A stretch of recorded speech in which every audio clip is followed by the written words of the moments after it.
بسم اللہ الرحمن الرحیم۔ ایک بھائی کی محبت، دوسرے بھائیوں کی سازش اور ایک نبی کا صبر۔ حضرت یوسف علیہ السلام کی کہانی میں وہ سب کچھ ہے جو ہمارے دلوں کو چھو جائے۔ یہ وہ واقعہ ہے جسے اللہ نے قرآن میں احسن القصص یعنی بہترین قصہ کہا ہے۔ آئیے اس مبارک قصے سے ایمان اور سبق حاصل کریں۔ حضرت یوسف علیہ السلام کی کہانی کا آغاز ان کے بچپن سے ہوتا ہے۔ حضرت یوسف علیہ السلام بہت خوبصورت اور نیک بچے تھے اور ان کے والد حضرت یعقوب علیہ السلام سے بہت محبت کرتے تھے۔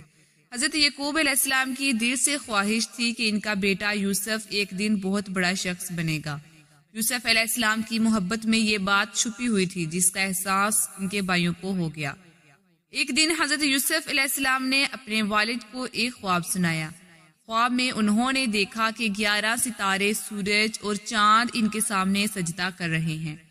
حضرت یوسف نے اپنے والد حضرت یعقوب سے کہا، ابا جان، میں نے خواب دیکھا ہے کہ 11 ستارے، سورج اور چاند میرے سامنے سجدہ کر رہے ہیں۔ حضرت یعقوب علیہ السلام نے یہ خواب سنا تو فوراً سمجھ گئے کہ اس کا مطلب کیا ہے۔ یہ ایک بہت بڑی نشانی تھی کہ حضرت یوسف کا مستقبل بہت روشن ہے اور اللہ نے انہیں خاص مقام پر فائز کرنا ہے۔ حضرت یعقوب علیہ السلام نے یوسف سے کہا، بیٹے، یہ خواب اللہ کی طرف سے ایک علامت ہے اور ایک دن تمہارے بھائی، تمہاری ماں اور میں تمہارے سامنے سجدہ کریں گے، لیکن تم اس خواب کو اپنے بھائیوں سے نہ کہنا کیونکہ ان میں حسد ہے۔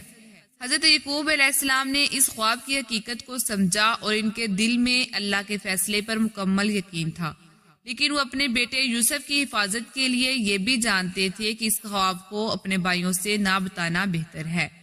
حضرت یوسف علیہ السلام کے بھائیوں میں سے کچھ نے یہ دیکھا کہ ان کے والد حضرت یعقوب علیہ السلام کی محبت یوسف کے لیے زیادہ ہے۔ یوسف کی ذہانت، خوبصورتی اور اخلاقی خصائل نے ان کے دلوں میں حسد پیدا کیا۔ انہیں یہ گوارا نہیں تھا کہ یوسف کو ان کے والد کی محبت کا زیادہ حصہ مل رہا ہے۔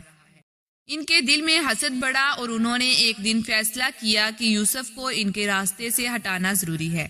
وہ سوچنے لگے کہ اس خواب کا کیا مطلب ہو سکتا ہے، اور اگر یوسف کا خواب سچ ہو گیا تو ان کے لیے ان کی زندگی میں کوئی مقام باقی نہ بچے گا۔ اس لیے انہوں نے ایک چلاک منصوبہ بنایا۔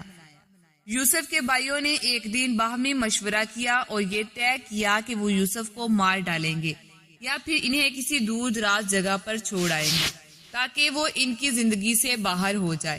ایک بھائی نے کہا، یوسف کو مار ڈالو تاکہ تمہاری آنکھوں کا نور ختم ہو جائے اور تمہیں اپنے والد کی محبت کا پورا حصہ ملے۔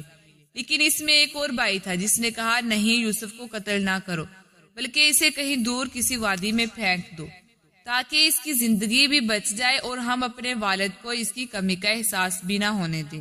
آخرکار انہوں نے یوسف کو کنویں میں پھینکنے کا فیصلہ کیا تاکہ نہ صرف یوسف ان کے راستے سے ہٹ جائے بلکہ وہ اس پر چھپ کر اپنا غصہ نکال سکے۔ یوسف علیہ السلام کو جب ان کے بھائیوں نے اپنے پاس بلایا تو یوسف بے فکر ہو کر ان کے ساتھ چلے گئے۔ جب وہ ایک ویران جگہ پر پہنچے تو اچانک ان کے بھائیوں نے یوسف کو پکڑ لیا اور انہیں ایک گہرے کنویں میں پھینک دیا۔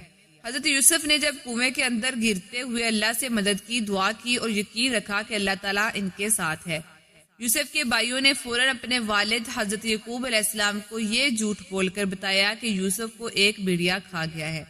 انہوں نے حضرت یوسف کی قمیص پر خون لگا کر اسے دکھایا اور کہا، ابا جان، ہم کھیلنے کے لیے گئے تھے اور یوسف ہمارے ساتھ تھا۔ اچانک ایک بھیڑیا آ گیا اور اسے کھا گیا۔ ہم اس کے جسم کو تلاش نہ کر سکے۔ حضرت یعقوب علیہ السلام نے یہ سنا تو فوراً غم میں ڈوب گئے، لیکن اللہ کی رضا پر یقین رکھتے ہوئے وہ خاموش رہے اور اللہ کی مدد کے لیے دعائیں کرنے لگے۔ حضرت یوسف نے کنویں میں تنہا وقت گزارا۔ انہوں نے اللہ سے مدد کی دعا کی۔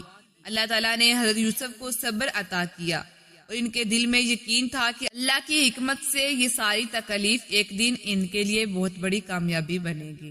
یہ تو تھا حضرت یوسف علیہ السلام کی صبر و استقامت کا آغاز، لیکن آگے کیا ہونے والا ہے؟ کیا یوسف علیہ السلام کی مشکلات ختم ہوں گی؟ جاننے کے لیے نیکسٹ پارٹ میں ہمارے ساتھ رہیے گا۔